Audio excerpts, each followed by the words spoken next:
Seasons have become a staple of the Battle Royale genre, offering players more to do and more to grind for all while playing. These seasons often usher in massive changes to a game both in balance and themes, and Apex Legends is no different. Season 1, nicknamed The Wild Frontier, has arrived, and it looks as if it will change Apex Legends in some drastic ways. So in today's episode, we'll be covering everything you need to know about Apex Legends Season 1. Number 5. The L-Star LMG. Apex Legends has been out for barely any time at all, and with Season 1 they're already planning to add a new weapon in. Hot off the heels of the Havoc Energy Assault Rifle, the new L-Star LMG is the newest member of the Apex family.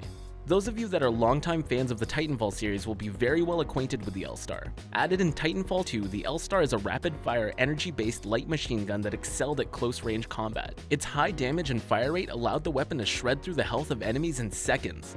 Though, because of the travel time of the particle bolts it fires, long-range combat can be more tricky. In Titanfall 2, the weapon was well known for being unconventional. To start with, the gun had an unlimited amount of ammunition, which would be a pretty scary prospect in a Battle Royale game. One of the biggest mechanics of a Battle Royale game is trying to win fights with a limited amount of ammo, and then grabbing what you need from the enemies you've defeated to keep on going. With an infinite ammo gun, you don't need to be anywhere near as conservative in your playstyle. The weapon also had an unlimited magazine, though this didn't mean that you could continually fire it forever. The weapon could overheat, which resulted in a pretty lengthy cooldown period. If anything, it was more restrictive than actually having a limited weapon magazine because you were forced to fire in bursts to avoid overheating. All in all, the L-Star was actually a pretty difficult but rewarding weapon to use. The only worry for a Battle Royale game really is that infinite ammo, but Respawn probably has a plan to address that. Number 4. Cheater reporting.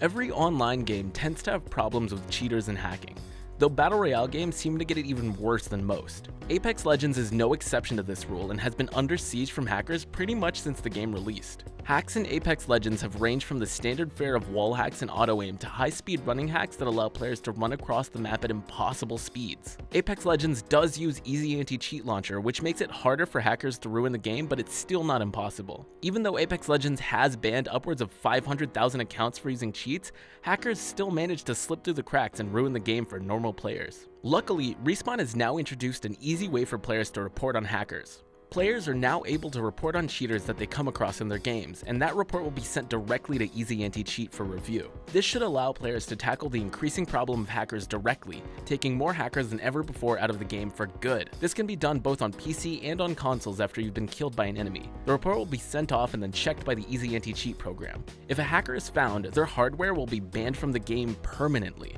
Number 3. Balance changes. While game developers always try to get the balance in their games perfect by launch, the simple fact of the matter is that a game will never be perfectly balanced when the public gets their hands on it. When you have tens of millions of players on your game, there's always a chance of at least one player finding an incredibly overpowered combo or tactic, which will then spread to become a dominant force in the game's meta.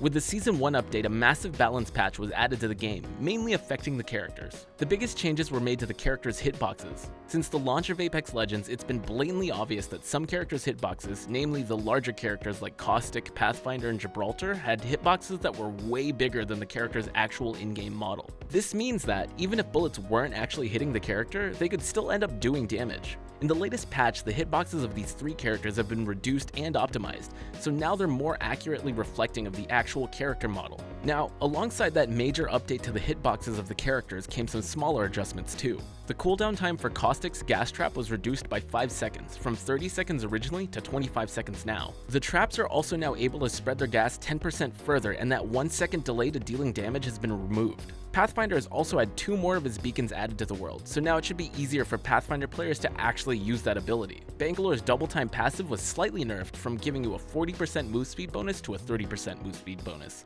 Number 2. The Battle Pass. One of the biggest things added to this new update was the Season 1 Battle Pass. As with pretty much any Battle Royale game on the market right now, Apex Legends has decided to grace the community with a Battle Pass for us to earn new cosmetics with. Just like most of the Battle Passes out there, the Apex Legends equivalent allows players to unlock some low-value items for free. Alternatively, you could hand over 950 Apex coins and gain access to the premium version of the pass, which contains way more stuff. You could also buy the Battle Pass bundle for 2,800 Apex coins, which unlocks an extra 25 levels of the Battle Pass straight away. The pass includes a wide variety of rewards that range from weapon skins to stat trackers, legend voice lines, XP boosts, legend skins, Apex packs, and even more Apex coins. Believe it or not, you can actually earn a total of 1,000 Apex coins through the course of playing the Battle Pass. This means means you would not just be making your money back, but you would be earning a little bit extra too. While at first you may think this battle pass only goes up to tier 100, you'd actually be wrong. There's 10 extra tiers that you can earn, which result in an alternate golden version of the tier 100 Havoc skin and a new tier 110 animated badge to place on your player card. When the battle pass was released, players were pretty disappointed. Many of the Apex Legends Reddit users said that they were disappointed in the way the battle pass had been handled in Season 1. There just wasn't enough interesting content. They claimed that the pass had been stuffed with useless stat trackers and badges, and that there should have been more legendary skins at the higher levels.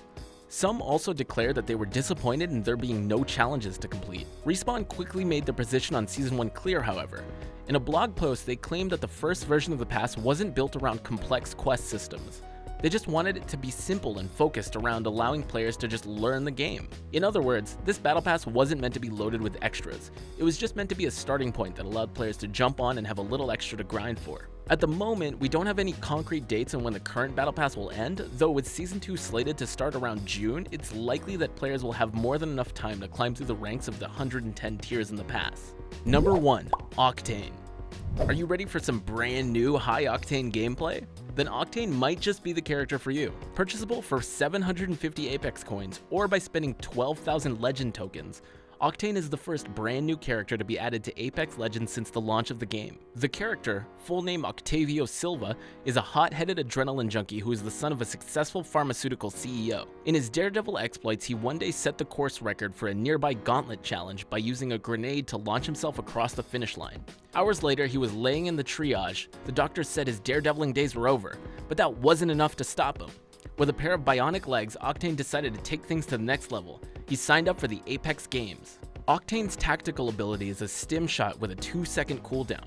It allows Octane to move 30% faster than usual for 6 seconds and also makes him less affected by enemy attacks that cause characters to slow down. But this ability isn't without its own unique cost.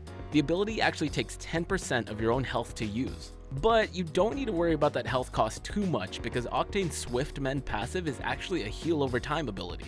As long as Octane isn't taking any damage, he will recover 1 health every 2 seconds. This doesn't sound like much, but it does mean he'll be able to recover the 10 health cost within 20 seconds, which isn't too bad. It also means that if Octane were to be taken down to 1 HP and then somehow avoided combat completely, it would take just over 3 minutes to fully repair from the damage without any other healing items. That's kind of sick. The final ability is Octane's Launchpad Ultimate.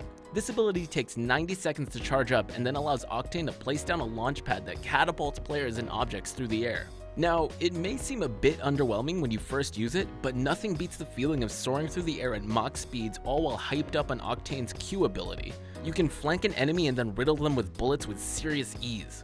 Even if his ultimate does feel a little weak in comparison to some other ultimates in this game, his other 2 abilities more than make up for it. Well, that's a wrap on our video on everything you need to know about Apex Legends Season 1. What's your favorite thing about the first season? Do you think that Season 1 is awesome, or could Respawn have done more? As always, if you enjoyed today's video, don't forget to leave a like, subscribe to Arcade Cloud, and turn on notifications for even more awesome gaming content. Thanks guys, I'll see you on the next one.